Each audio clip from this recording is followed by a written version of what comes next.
సమయానికి ముందే రాలిపోతున్న ఆకులు. వేప చెట్లకు ఆపద ముంచుకొచ్చింది. వేప చెట్టు లేని ఊళ్ళు, వీధులు, కాలనీలు ఉండవు. ప్రతి ఇంటి ఎదుట, ప్రతి వీధి మలుపులు, ప్రతి పల్లె చెరువు గట్టుపైన ఎప్పటినుంచో మనల్ని కాపాడుతూ ఉండే పచ్చని నీడ వేప చెట్టు. పల్లెల్లో ఈ చెట్టును సర్వరోగ నివారణగా భావిస్తారు. ఇంటి ముందుంటే డాక్టర్ ఉన్నట్టే అని పెద్దలు చెప్పుకునేంత ఔషధ శక్తి ఈ చెట్టులో ఉంది. అలాంటి వేప చెట్టుకే ఇప్పుడు ఆపద ముంచుకొచ్చింది.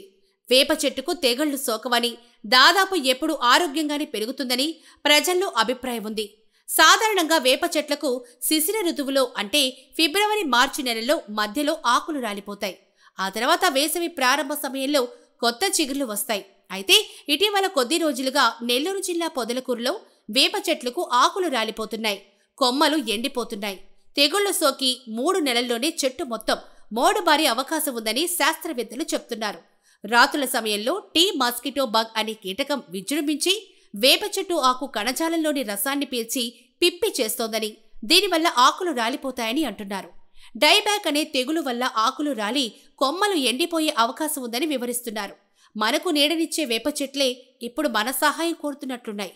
గ్రామీణ జీవనంలో ఔషధ పరంగా, పర్యావరణ పరంగా ఎంతో ముఖ్యమైన ఈ చెట్లను కాపాడుకోవాల్సిన అవసరం ఎంతైనా ఉంది.